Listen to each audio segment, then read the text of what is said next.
Welcome to No Compromise, where faith and reason fuse in conversation. Jenny and I conclude our conversation on the Haidt effect. Okay, so back to the article by Debbie Lerman. Yeah, this is the COVID article. The catastrophic COVID convergence, yes. Okay, so picking up with her, she said, like many others on all sides of the political spectrum, I believe criticism of Trump was largely justified. However, for many Democrats, Trump hatred went beyond rational debate and came to dominate not just the discourse, but the very identity of the party, fostering a self-righteous superiority complex displayed through ritualistic virtue signaling and engendering the apt label Trump derangement syndrome. The derangement part was the turning of anti-Trumpism into a self-identifying obsession and singular standard of virtue to the exclusion of any objective examination of Trump's words or deeds. Anything Trump said, the anti-Trump camp felt it their civic and moral duty not just to proclaim, but to deeply believe the opposite. This is 1984 again. Exactly. It's like, you will do as we say you will do. Goldstein. Yes, Goldstein. Or Snowball. Snowball, yes. You have to hate. Animal Farm. Yes, you have to hate the enemy of the party. And I guess what I would want to say here is that none of this is new. Right. I mean, she wants to make the point that this is all directed just to Trump. Right. But you and I have been alive over half a century now. Exactly. Do you remember any Republican president who was not vilified in precisely those terms? Now, it might have been slightly softer at times. I was going to say it wasn't as much as Trump, but every Republican president there. has they've said the same thing about every one of them. Exactly. And they hated them in just the same way. And the very identity of their party fostering a self-righteous superiority complex. That, too, is part of the left's identity. Also characteristic of the left is that they politicize everything. Right. Everything goes to politics. Every event that happens must be made into a political event in order to... Right. So this is that same thing we've been talking about before. The ends justify the means, and whatever gets them to where they need to be, they will use it. Exactly. Okay, so moving farther on into the article. Lerman, a little farther on, talks about propaganda, and she marvels at the success of the COVID propaganda. Right. Because for once, she grasped truth, objective truth, and she said, wait a second, how were they able to undermine truth like this? And she saw it systematically undermined by the power of mass media indoctrination and groupthink, without seeing that this is what the left has been doing all my life, for sure. Right? This propaganda that they've been pushing is essentially mainstream media. And this is what our society has become. It's not like it just suddenly, you can't get an entire population of people to suddenly do this. It had to have been a slow progression. And what she's seeing is that they were successful in propagandizing on COVID, which is true. But she's missing the fact that the reason that they were so successful is that they've been successfully propagandizing for decades. In this way. It's just this progression where they get stronger and stronger until now. So she says a little farther, a scientific and journalistic consensus quickly coalesced around these models and the necessity for the zero COVID measures they supposedly proved. As mentioned above, dissenting views were silenced, but they were also a small minority. The toxic confluence of panic, politics, and propaganda worked like an anti-truth potion to preclude even the possibility that someone would think, let alone publicize, anything suggesting it wasn't as bad as everyone, the Chinese, the U.S. government, the leading newspapers and scientific journals, said it was. So she marvels at that. And yet that is what they've been doing at least since Marcuse Right. in the late 60s and his article Repressive Tolerance, Mhm. which maybe we should do something on at Yeah. some point, Yeah. and Antonio Gramsci and the systematic march through the institutions, the long march through the institutions. They've been undermining the Western culture in order to achieve this all of our lives, and actually well before our lives. So in each case, you have Haidt, Jonathan Haidt, Debbie Lerman. They each come to this discovery. Right. That something is seriously wrong. And it's all because each one of them said, this is the line. This is as far as I'm going to go. Right. This is as far as I will go. You've crossed the line here, and now we need to address this. But each one of them played a part in bringing us to this point. Right. Right. Yeah, remember you in particular were really frustrated by that with Jonathan Haidt. It's like, dude, you've embraced the left all of your life. And now when you get to this point, you say, wait a second, you've crossed the line. We've got to address this. And yet you've been contributing to it all your life. But the thing that was frustrating is he didn't see that he was contributing to it. Exactly. It was somebody else's fault. And go ahead. And then I was going to say the Sasha Stone article was absolutely amazing to me because she turned off all news, all social media, everything that was liberal, and she turned on the other side because she sincerely wanted to hear doing what Jonathan Haidt said liberals don't do. Right. She actually, I don't know, how she feels about Jonathan Haidt or anything. I have no idea. Yeah, but she actually took that step and listened and was... So what does it take for a liberal to truly understand the conservative side? Right. And we find that in Sasha Stone. Right. And so we end our discussion today with Sasha Stone's, really, and then some brief comments on James Lindsay. Yeah. So picking up with this article by Sasha Stone, and Jenny and I cannot impress too heavily on you all. Please read this article by Sasha Stone. Go to her Substack and read it. We heard an interview with her too. Yes, and it was excellent. I was in shock. Okay, so as a committed liberal, she made the turn and began to see things more clearly. I wouldn't say she's a conservative now, right? No, she would not call herself a conservative. She's kind of confused as to what to do. When you said made the turn, she started listening and said, right. My word, this makes sense. Right. And that's the problem. You're right. And they're not uncaring. Yeah. In order for the liberals to understand, they have to go through some sort of radical cleansing ritual or something like that we don't. It's like when someone's in a cult and you have to decult them. Decult them. So in order for them to achieve what Haidt said and have them really come to understand conservatives, this is what I guess has to be done. Right. Desperate and dishonest, the article says. Surely the Democrats know what they're doing, right? I mean, they're asking for America's vote to stay in power. Joe Biden wouldn't lie to the people about something as serious as a threat to the republic, right? Wrong. Joe Biden did lie. The speechwriter lied. They would do anything, say anything, and put any community or even the country at risk just to stay in power and hold on to the past, the America under Barack Obama from 2008 to 2016. And this is something that I've remarked on several times too, both in my classes, and I think we've actually even talked about it on the podcast at different times, that the new conservatives really are the left. Right. They're the ones who are trying to hold on to the status quo. Right.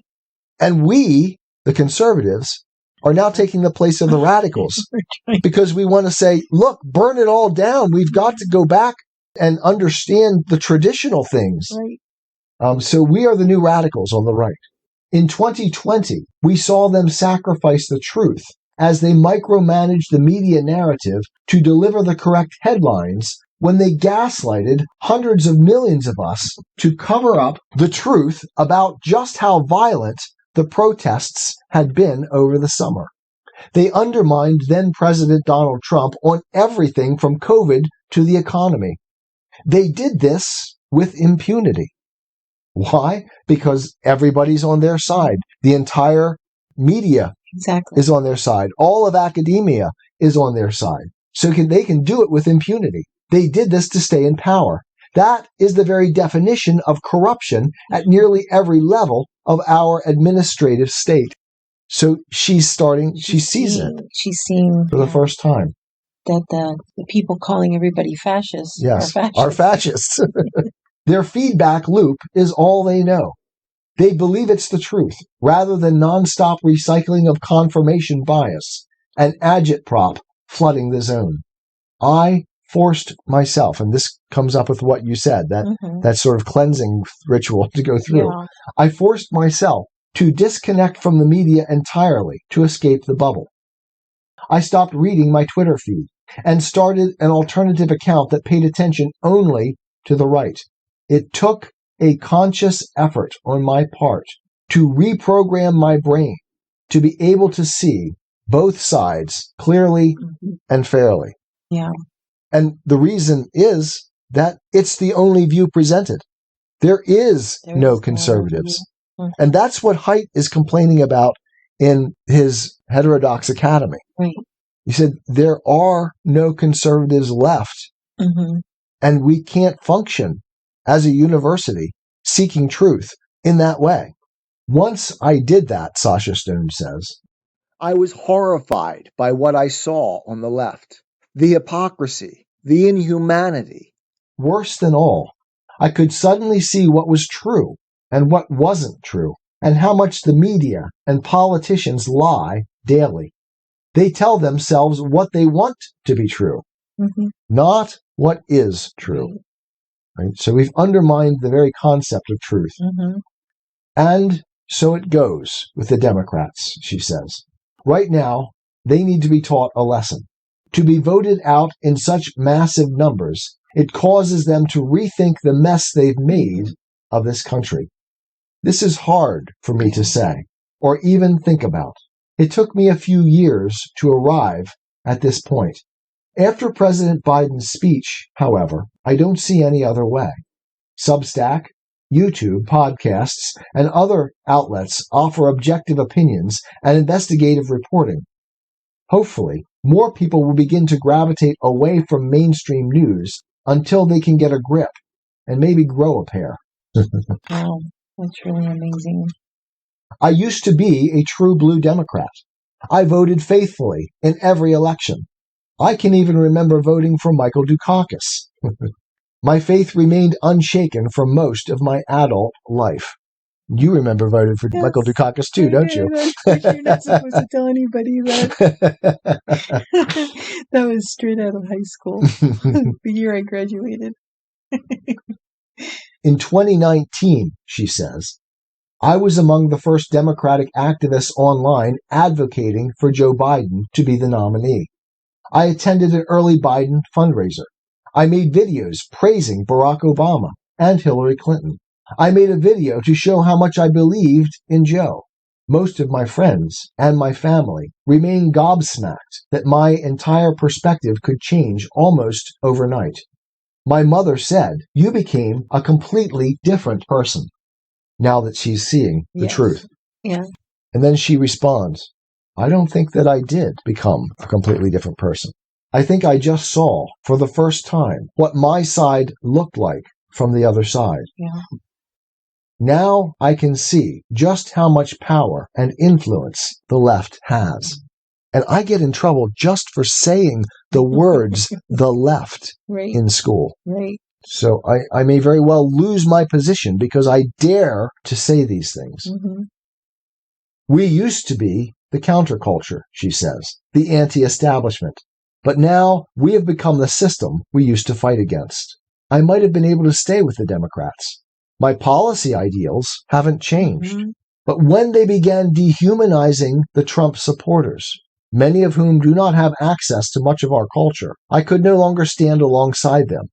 Until that changes, I will never vote blue, no matter who. The 2020 election was even further proof, at least to me, that the Democrats had now become corrupt, that they had way too much power and wealth, such that we might never have a free and fair election again. This is corruption at a level we've never seen in this country. Certainly not in my lifetime, including Richard Nixon. At least back then, we had an objective press to hold the powerful to account. Now, this woman seems to understand how deep it goes. Right. They're not even a political party anymore. They've become a religious movement, fighting what they consider a religious war, a war of ideology. They sound like missionaries, pushing their newfound faith on the unsuspecting public. They have become so disconnected from average Americans that they thought this was a good idea, that is, Biden's speech. In years past, there would be a vicious op-eds or hilarious mocking bits on SNL, but no more. That's how you know it's a true religion. No jokes allowed. And I guess we can just drop it there. Exactly. Right? I think that's a good place to end that article. It is amazing to see these conversions. And we actually had others too, that we've heard about and seen and online. What? In Hollywood, celebrities, I wouldn't say big celebrities, but people, in media. Right, they're seeing it for themselves. Right. But it is odd that it almost seems like it's a conversion process. Yeah. It's like they have to, don't know. And suddenly they're shocked and they see. Right. And so you want to finish this with the one person, right? She got close. Right. Sasha Stone got close. But would you say this is the one person right now who's tracing it all the way back? Yep. Who gets it? Who gets it? Who gets it and sees it like the Christian atheist. That's the important part. So this would be James Lindsay. James Lindsay. Right. And James Lindsay was a committed leftist. And he started by exposing the postmodern ridiculousness. Helen Pluckrose. With Helen Pluckrose. What was the name of the book? Well, the book that he wrote was Cynical Theories. Right. And we've read that all the way through. And didn't he come to prominence with the Grievance Studies affair? Right? Yep. Along with Peter Boghossian and Helen Pluckrose, with whom he later wrote the book Cynical Theories. Right.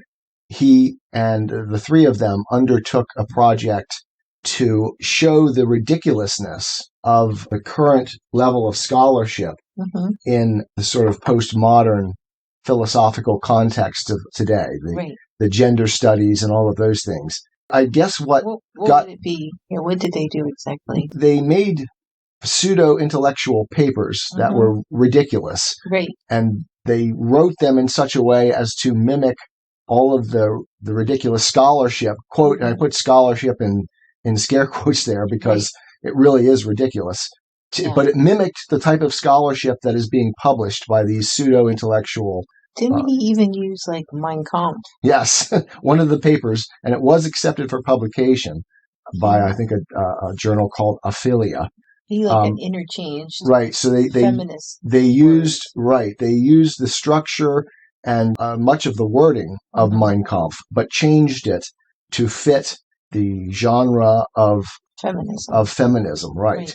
And then they submitted it, and there were like 30 papers, I think, that they submitted, and several were actually published, and others were in the process of being published when the whole thing came to light. Right. And this really brought all three of them to prominence, Helen Pluckrose, James Lindsay, and Peter Boghossian.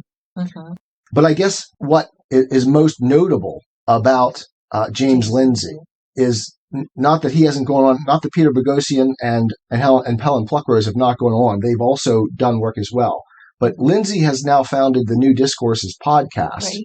And it has been fascinating for me to watch his progress as he has undertaken to expose this for what it is. Right. And in doing that, he himself has done the historical research that took him back all the way to Hegel and before. And that's why you say he's the only one. And he's the only one, I think, other than myself, that I've ever seen that really gets it. Right.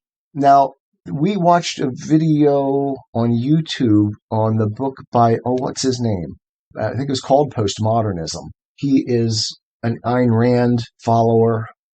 but he had a book called Postmodernism. We listened to the whole thing. It was really good. He also does a nice job tracing things back historically. I think he gets some things wrong. Of course, I think James Lindsay gets some things wrong too, about Kant in particular. But go ahead. Down here, we watched it down here. Right, we watched it down here. Yeah. I can see him talking, but I can't come. Stephen something? Stephen Hicks. Stephen Hicks. He reads the whole text of his book Postmodernism on YouTube, which is where we listen to it. And I would definitely strongly suggest that our listeners listen to it on YouTube if they want to understand, or get the book, of course, and read it. If they want to understand the philosophical development of these ideas.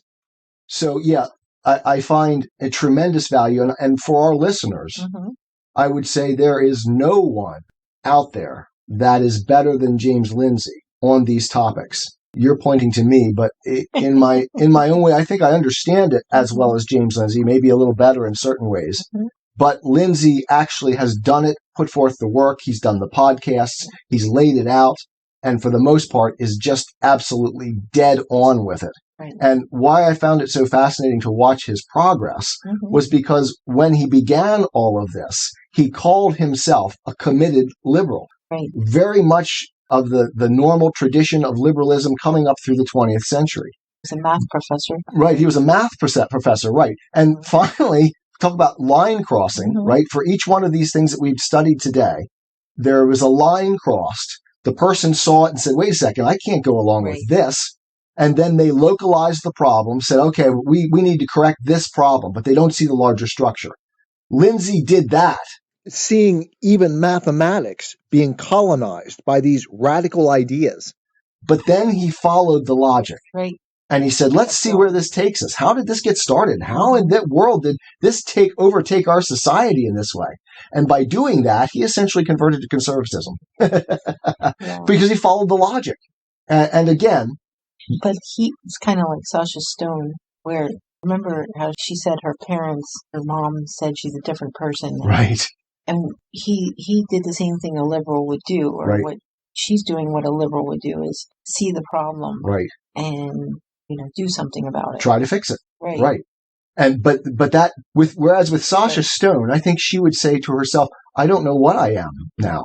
Am I a liberal? Am I a conservative? I don't know.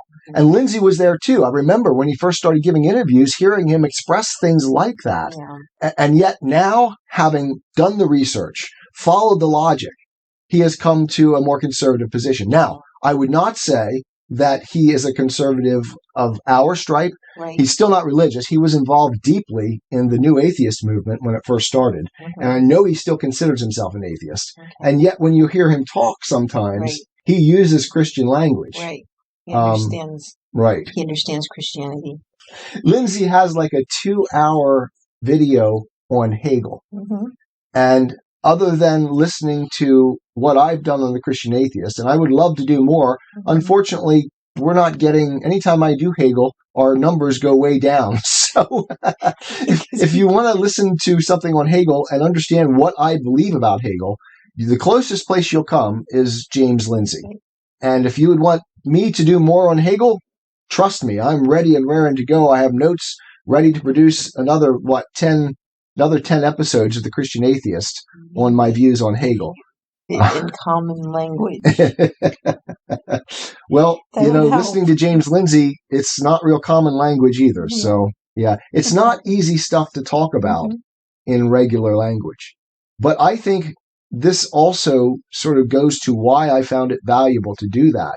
If we are going to, as we've seen in the process of this podcast that we've done here, if we are going to reach committed leftists, I don't know how else other than to give them a point where they understand a line has been crossed and then begin teaching them where it's come from, why it's become what it is.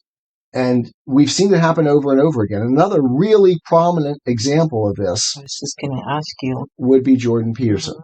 Because I would bet, in fact, I know he's actually expressed it, up through like the middle of the 20-teens, he would have considered himself essentially a leftist, a liberal. Maybe not a leftist, but a liberal for sure, with some conservative tendencies, it must be admitted. But he now has, by following the logic, has pretty much become a conservative. Right. One might even make the case he has become a Christian. Mhm. And that's between God and him, not us to decide. But it has certainly been heartening for us to watch the progression of Jordan Peterson as well. And then off the top of my head, one other person who actually traveled with Jordan Peterson was Dave Rubin. That's right. Who was an extreme leftist. He was on that wacko leftist show, The Young Turks. And boy, is that a nasty, mean leftist show. Right. And he left that and actually began the process of following the logic and is now on Glenn Beck's station. Yeah, exactly. That's so You can't funny. get much farther than that, right? Yeah, exactly. So, okay, so I hope this has been a valuable series of lessons. Because we've seen the broad gamut from like the New York Times and who's the PBS guy? Bill Moyers. Bill Moyers, who essentially looked at, and Stephen Colbert, who essentially looked at what Haidt says, said, that's interesting. I reject it entirely. I mean, they had to grudgingly admit he was onto something important and true, but we're not going to let that affect anything that we actually think or do. Exactly. Isn't that cute that he did that? Now let's get on with the business of destroying the country.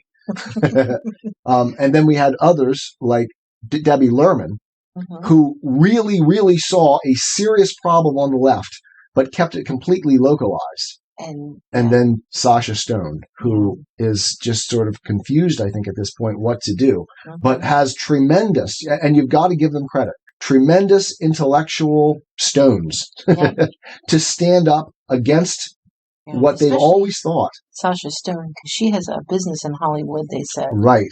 And to stand up is going to affect. It is analogous to like a turn like the Christian atheist did. Exactly. It is that moment when you recognize that the foundations on which you're standing have eroded underneath you, and you had better go the direction that logic, reason, and truth are leading you. Right. So that's exactly right. That's what we would encourage our listeners to do, and to spread the word. Well, we'll see then where we end up going next week. Exactly. Okay. And if anybody has any ideas, let us know. Let us know, please. Yeah. I am a Christian, with the searching and skeptical mind of an atheist. I don't want to believe anything that isn't true. I know both sides of the looking glass, and I know them with open eyes.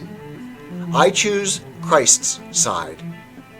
I invite you to join me from wherever you stand before the looking glass. That's this week's episode. Thanks for listening, and remember, you can have your religious cake and eat it too. You can have reason, respect for science, a 21st century worldview, and be a Christian.